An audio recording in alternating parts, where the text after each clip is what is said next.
We were described as the worst England touring side in the history of any sport. I've never played that drug before.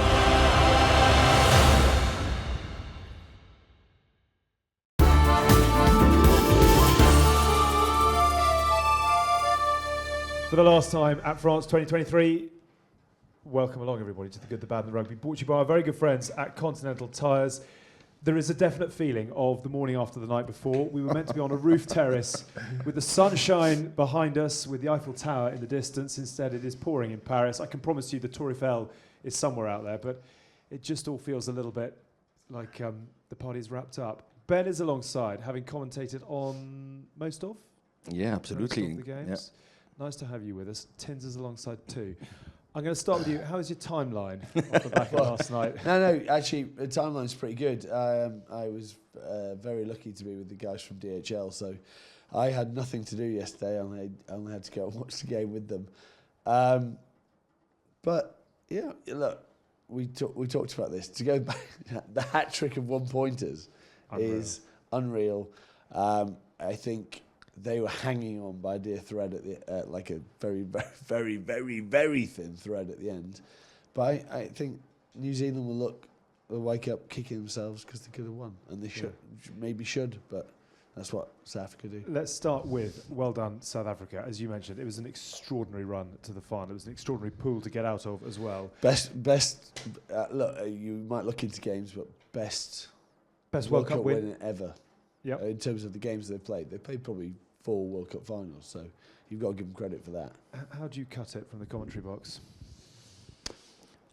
Look, since the quarterfinal, it really has felt like I had a romantic breakup. On the Monday, I felt empty, alone, couldn't text anybody, and then hang on, and then came back to the semis. And then basically my ex-wife was with her new fella on the pitch, and he's bigger, brighter, and richer than me.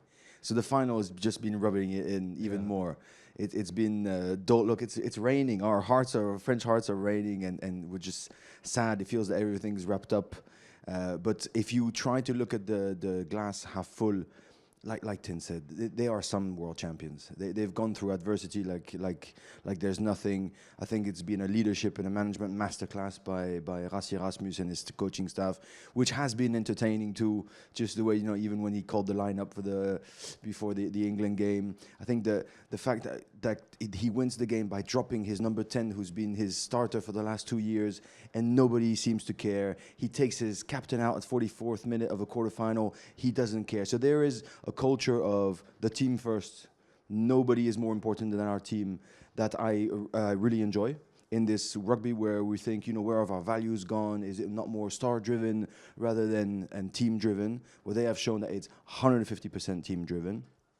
And like Tin said, 3 times winning by 1 point against France, who was the red-hot favourites, under a tremendous amount of support from the stands. And then with the conditions against England and backing it up, they still lost Bongi and Mbonambi after 2 minutes. I mean, that's like the worst of the worst that could have happened to them. To put on a guy who got his first cap at 34, 35 years old for Dion Fourie, who's not really a hooker either, who's more of a flanker and has been playing flanker for 2.5 years, and who plays a monster game. So you're like, yes, things have not been perfect. Definitely referee calls that will be super challenged, especially in that quarterfinal. But in the end, it's a world-class team that has delivered back-to-back world championships. You gotta say, fair play, well done. They are some champions. It was billed as the battle of the greatest, 3 each coming in. Does this make South Africa the greatest rugby nation? No, I think arguably they are the greatest World Cup team. Yeah, exactly. They are built for World Cups. We've talked about this before. 7-1 was potentially risky, and when Bongi goes off very early, it becomes. And in all fairness, I was sort of talking to mates throughout the game, and Cheslin was always going down. I was like, if Cheslin goes off, where do they go? And but it ends up in the fact at the end where he gets a yellow card. New Zealand should have just attacked them wide all the time. when you lose a winger, especially a winger, that tackle, by the way, by Cheslin Colby, Will Jordan stepped in and he fucking picked him up, and then Quagga ripped the ball. We go into that game, and I said to you, well, you asked me last week to pick who's the most important person or going to be the most important. Why are you laughing? Tom, why are you laughing? I said Sam Cahill or Quagga Smith. On the other side, Quagga Smith was, came on, turned the ball over 3 times, and he just got someone who you can rely on to get the job done. But I thought it was there for New Zealand. I just didn't, for the first time ever, they didn't take it. I feel they could have walked through the door and they didn't. It was, but that's what South Africa do, and you have to doff your cap to everything that they are in World Cups, because they find a way. In terms of Rassie and Jacques Nienaber, is that the greatest coaching duo? 2019 Lions, 2023 through the hardest route to a World Cup lift. Look, I'm not insightful enough about how it actually goes on inside, about who takes the decisions. In my mind, it feels that there's an overwhelming presence of Rassie Erasmus, right? Yeah. He can be side coach, assistant coach, whatever you want. He is the brains of the operation. I'm not taking anything away from probably the technical genius of Nienaber, but I really do feel that the masterclass of leadership and strategy wasn't so much technical. It was analytical. It was strategy. Look, how many times are we going to underpin the fact that this, calling mark and asking for a scrum is just an absolute genius move. The last scrum call against England was extremely difficult to call, and was it the right call? I'm not sure. But nobody underlines as much that Ben O'Keefe actually was refereeing the 5 scrums before that were created out of absolutely nothing. That is strategic genius. When he, manages to pull his fly half at 31st minute of the semi-final, that is the first time you're humble enough to say, it's not working. Let's act upon it right now. But he's also built a culture where guys can come in, come out, swapped in, swapped out, and nobody's going to kick a can on the sideline and kick up a fuss. So I really do think there's been an absolute masterclass at managing this whole emotional roller coaster that is this competition, and that maybe it's a duo, but Rassie is definitely the brains. He's a wizard. He's a wizard that I've really enjoyed, just having fun at doing his absolute best. And I really do think that's where they just had the edge on everybody else. Ian Foster, technically probably outstanding. I'm not sure they played out anything. They didn't have any special tricks in their pockets. Steve Borthwick, very, very good. I'm sure at what he does, not a trick. Fabien Galtier, outstanding. He got outplayed in the quarterfinals. I still remember the team lineup when Rassie wanted to have this press conference that he pushed for 24 hours. No, we were going to push. We're not going to call our team because we're still thinking, are we going to do a 7-1 or a 6-2? We're just not sure, because Fabien can pick this guy. He's already playing games. He picks a 5-3 the following day. And Fabien, was almost surprised. So he is a masterly skillful wizard, and it's really paid off. Sia. Yeah. If Jonah is the all-time GOAT and sort of the game changer, can't jump as players. You're going on different GOATs here. Oh, sure, but is Sia now a sort of rugby statesman on a global level? Not necessarily for what he's done as a player, but for the impact, the leadership, the charisma that he has. We said this on the Petty Pod last week. This team is the most representative team of South Africa in terms of where people's histories and backgrounds are from. And he is the leader of that. The way he talks to the referee. He spoke brilliantly after the final. The way he talks to the referee, the way he holds himself, the way he sings an anthem. That is for any young kid watching an anthem singer. That's how you sing an anthem. That's how it means something to you. And then the storyline behind it. And I saw something I saw a picture of him in '95 getting signed by 2007 being signed. His autograph by Schalk Brits. And it's just like the story that sits behind Sia is amazing. And that's what you want from rugby. That is what it can do. That's what sport can do. That's everything else. And they've done a fantastic job. I don't think anyone ever take away from what this group of players, John Smith said to us the other day, they weren't supposed to win 4 years ago, but they did. And now they were supposed to win this year. And they find a way. And I can only say that in the most positive way of that group. people will always argue: is it attractive? Is it this? Is it that? Well, no, it's not. It's about winning. Is it? It's about are they the winning. most formidable rugby team that either of you have seen? The thing is, the beauty of rugby is you can skin a cat in many ways. Absolutely. And we said this last week, is South Africa are unapologetically South African. We produce big men, and you have to come and do something to beat us. Yes. And unless you do, if you don't do it, they'll beat you. Have you seen a better South African side than the one we've got here? I genuinely don't think so. Maybe in terms overall, the World Cup, apart from the 2 quarterfinals in Paris, in terms of rugby played, wasn't outstanding. The conditions, the stress, maybe the heat at the beginning of the competition, I don't know. The refereeing, I don't know. Altogether, maybe everybody trying to replicate what happened in 2019, thinking you don't need to produce that much rugby because you might get penalized. But overall, no, I don't think they're the most outrageously positive rugby Springboks teams that we've seen. Yeah, but they're not. But they're not as a whole. But they are the best at what they do. Yeah, and it's irrelevant.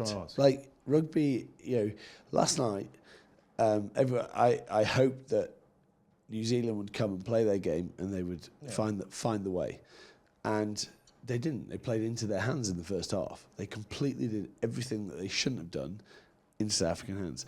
How they were only 12-6 down at half time, I have no clue. Yeah. And then what you felt in the second half was just a shift in momentum. And rugby is all about moments, building momentum, everything.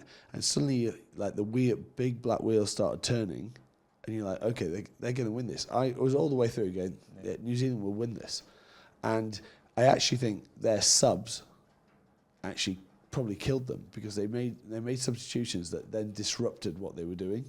And I felt if they just build it, Will Jordan going off, he didn't have the best game, Will Jordan. He looked fucked actually all the way through the game. But everything was just turning, and it was building momentum, and they were just slowly getting into the game. But it just didn't sit for them that day. And sometimes you've got to hang on to something. And you can never argue with this South African team. They know how to fucking hang on. Fingernails, toenails, everything else. Yeah. But you know how they say there's more than one way of skinning a cat? There's also more than one way of enjoying rugby. Yep. You can enjoy the little flick pass of Jordy Barrett for the little volleyball pass, from Richie Munga with a ton of rain in the first half. That was beautiful. I thoroughly enjoy a kick chase of André Pollard, melting a guy in the air, and Sia Kolisi standing like a sprinter, with hands on the ground, who melts Hardy Savea, rushing him and then getting that penalty. I enjoy that type of rugby too. I enjoy, a skillful kick, but I enjoy Sia Kolisi coming back after 4.5 months and showing how much this means to him, and playing at the Principality at Wales, and you're thinking, what, this guy's been injured for a while and he's running around like there's no tomorrow. I enjoy those type of stories. I enjoy heart in rugby, basically. So that's why rugby will fit for what can appeal to everybody in a different way. Now, if you prefer the way that Ireland plays, then obviously you'll be disappointed by the Springboks winning. But I still think that it's a central part of rugby, the way that they perform it, and that's why I think they're well-deserved world champs. There you go. I was going to say they are a hell of a team, and you have to doff your cap, as you so correctly say.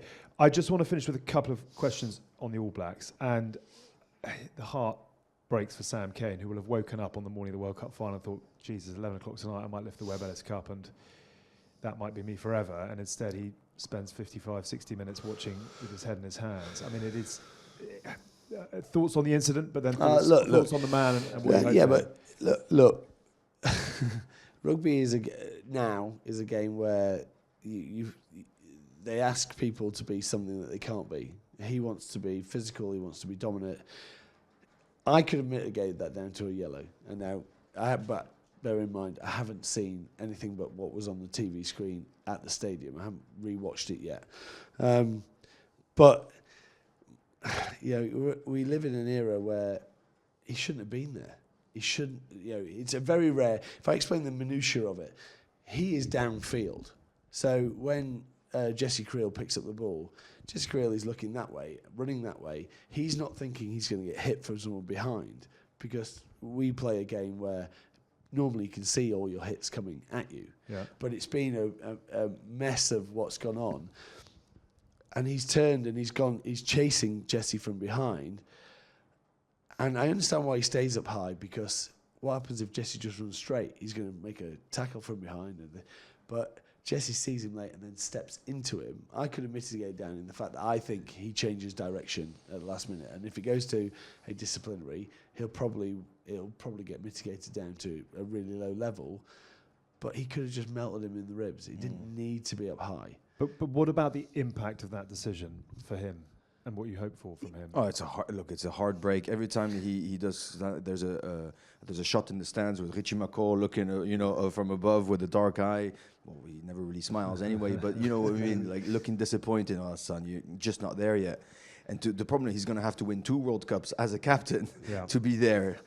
So it's almost mission impossible for him. I do feel for him because I thought he played incredibly well against Ireland. Yeah, oh my God, he played well. But I wish people would stop trying. Right, Richie McCaw is the GOAT, right? This guy has walked into his shoes. They're epic shoes. Yeah. He would get into pretty much every single rugby team around the world. But because he's fallen into the greatest Never shoes, follows to Alex Ferguson. Yeah, it's a nightmare for him. And look, he's not a bad guy. He's not. There's no malice in the tackle. It's just rugby law now. He has to wear that by it, and it's shit. Shouldn't happen in a semi-final. Ironically, I think if Wayne Barnes had to, the bunker works for the reason that the bunker is. But if Wayne Barnes had done it, I think he would have mitigated that down. But in a tough way of explaining it for Sam Cane, because he might not want to hear that, but I reckon he pays also the Shannon Fritzl yellow that stayed yellow in the first half. After 2 minutes, they have 10 minutes to say it. We had the clock. They took the decision at 9 minutes and 58 seconds. They were shitting them pants about giving a red to Shannon Fritzl after 2 minutes in a World Cup final.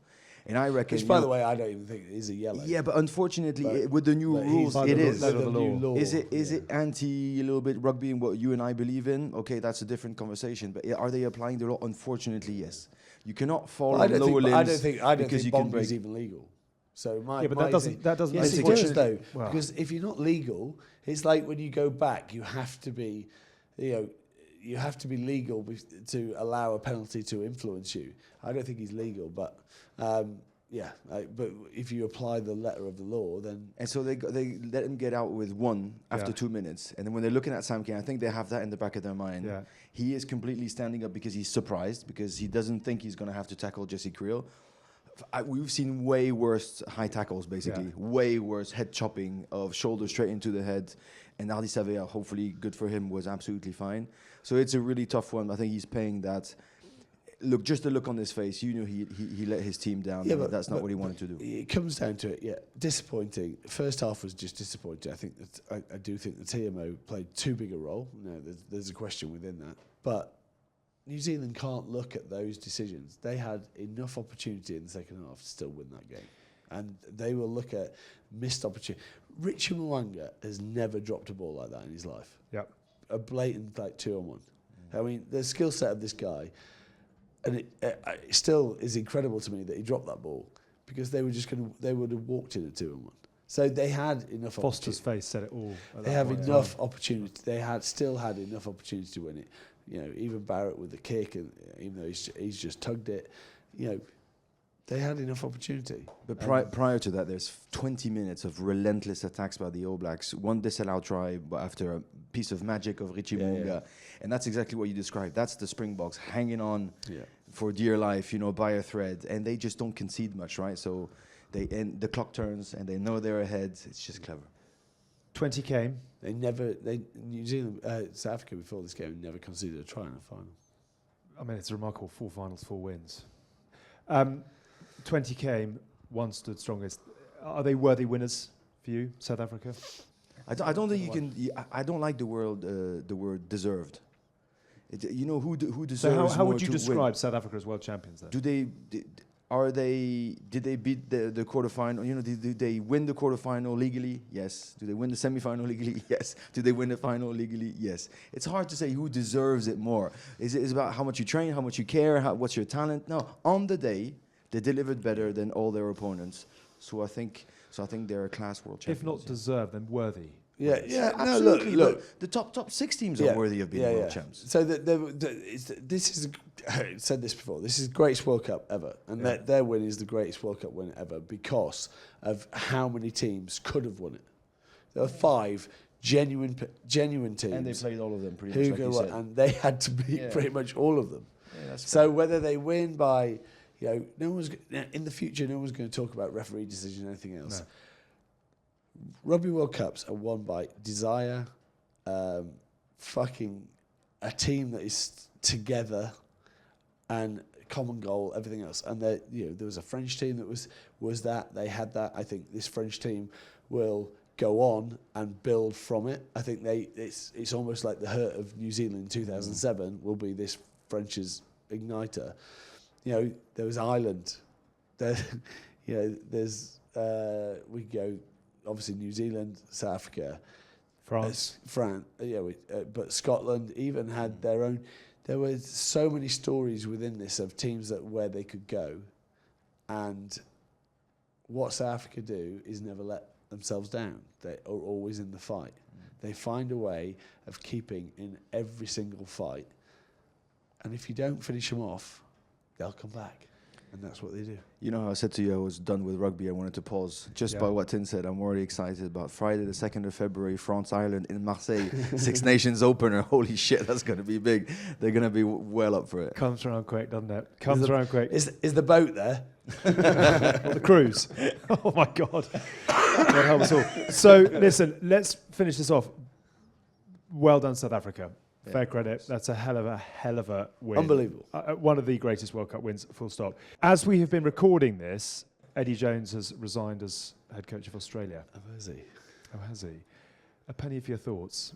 Because we're celebrating the greatness of South Africa. Australian rugby is... There's bigger issues in Australia about participation, connection between schools and professional rugby that they have to figure out. It doesn't matter who the coach is. So where do they go? I think they'd actually be better going with someone like Stuart Lancaster. Everyone's saying Checker, but you have to understand that Czech... I'm not sure they got the money to buy Stuart Lancaster out of Racing. Yeah, I think Australian finances are... Czech was possibly the reason why they're in the position they are now, because he didn't engage with schools, he didn't send players to go and do days in schools. You need... But he got them to a World Cup final. Yes, but that's not enough. So generally, Australia rugby has hung its hat on the Wallabies winning, and Australian people are winners. They want to watch people who are winning, and if suddenly you Wallabies lose and you don't have the infrastructure behind it, and you don't invest in what the schools are, NRL, AFL are in schools all the time trying to recruit the best athletes. That's why I said someone like Stuart would be amazing. Because he knows how to coach young people, and he is a coach. He's a uplifter of skills. But what they do now, who knows? It's a bit of a disarray. And for Eddie to say, go back and say he feels he's left them in a better position. I mean, it's the most ridiculous comment I've ever heard. But it's a shame. It's a shame. But in a country where rugby union isn't the number 1 sport, a bit like France. Number 8. Wow. And dropping. But don't forget the next World Cup is hosted by them. Well, so next 10 years. We saw the influence that had on France when finally you give away all the politics and you put them aside. You're like, right, we can't mess this up now. Everybody's going to be looking at us. It's more than just rugby. It's like national pride type of thing. So you don't know what type of finances can be unlocked by the government if they decide that it's so be it. You don't know what type of school system they can put together in a couple of months when you decide to say it's not about you and me and rugby or Aussie rules. It's just about national pride and our world reputation, and that really has completely turned something through in France, and maybe they can do it in Australia too. Yeah. I think the Lions can never be underestimated. Once every 12 years, you get this group that come, and no one else gets to play it. And there's only 3 teams who get to play against the Lions, And they have to feed on that, and they have to use that to get the play group, whether they steal from the NRL, whatever it might be. They have to make this a focal point, because then they have 2027 and it rolls on to the Olympics and everything else. So they have to start a journey. The Institute of Sport used to be the guiding light, and at the moment it's not, and they have to find a way. We say a way a lot. They have to find a way to get that back, because everyone needs, it's the same as when we used to say we need a strong France in the Six Nations. We need a strong Australian team in rugby, because it's the history of the game. And to make it really global. Yeah. You're right. Wow. I mean, it moves fast, doesn't it? Amazing. 12 hours ago, we had a World Cup final in which South Africa go 4 from 4 in terms of the finals they've played in. 12 hours on, we're already looking ahead to Australia 2027, and there is a lot of work to be done. Well done, the box. Just before we finish up on this one, Tins, we've got a little plug to do, because it's been pretty hard keeping track of you. If our next plug could put a taser into their GPS or some sort of electronic shock system, I think that'd be very nice. But for now, Pitch Hero. Yeah, well, I might have the perfect solution for you. Pitch Hero GPS, a game-changing performance tracker that allows you to keep have the same tools as the pros. You can track your speed, distance, intensity on the pitch. You instantly can view this data left, right, and centre. It's basically being a professional. When I used to plug my GPS data into my dog and let him do the running around, and everyone thought I worked really hard. This is what it is. You can download it all to your smartphone. Every training session, you can see what you've done, what you've done. So yeah, it's time to push. Time to push yourself, Alex, to the limit, I think. We've certainly done that, I think it's fair to say. Picture, if you could build one with an electronic shock device, one that tests alcohol levels and one that also tracks bedtimes, that would be very useful for the next World Cup. No bedtime. No bedtimes, no. Let's delete that data. Turn off location services. I'm going to get a couple of these, actually, for Hask and Tins for the next few months. If you are looking to raise your game this season, our friends at Pitch Hero GPS are giving the good listeners of The Good, The Bad and The Rugby an amazing deal. Right now, you can head to pitchherogps.com and use the promo code RUGBY20 to get 20% off the Pitch Hero GPS player bundle. As mentioned, I'm sure you know by now, our World Cup after party starts on Tuesday. We are heading out across the UK. I'm very nervous about this. Are you? Yeah. Are you going to turn up or not? I just arrive in feel LA. I'm very underprepared. Right, exactly. It's actually billed as a World Cup after party. I think it's just a World Cup hangover party where we'll sort of get dribbled onto stage and see what happens. We are off on a 15-night theatre tour, though, from Plymouth in the southwest to Edinburgh in Scotland. We'll be stopping off near you, so go get your tickets at cuffandtaylor.com. I promise it'll be a great night out. And the website has the full list of venues. We've got some outstanding material to share with you, I think. Which we haven't written. Apparently, which we will get to. Well done. Are you sad it's over? It's sort of don't cry because it's over, smile because it happened. How do you leave France 2023 as someone who's been so pivotal to all things here in the host nation? 11 million last night, is that right, watching? 11 million on the equivalent of ITV in France, TF1. Look, the support has been sensational. 10 million for England, Argentina, in Marseille, just on the second day of after the opener in Paris. It's been a tremendous World Cup. It's been a great experience for France, but it's been so disappointing for the last 2 weeks to see everybody else play instead of us. That I'm ready to go home, press pause a little bit, and finally, say that this is over. Good. You need to go to bed. We've got lots to do on Tuesday. Well done. Thank you very much, Steve, for joining us. Thank you, one and all, for the feedback, the thoughts, the ideas, some of the comments as well throughout the course of France 2023. We have been The Good, The Bad and The Rugby. We are a folding pocket production. This episode, of course, with our good friends at Continental Tyres, has been produced by Tom Edwards. See you soon.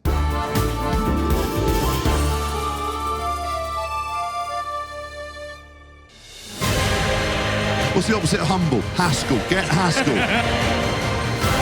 This is love.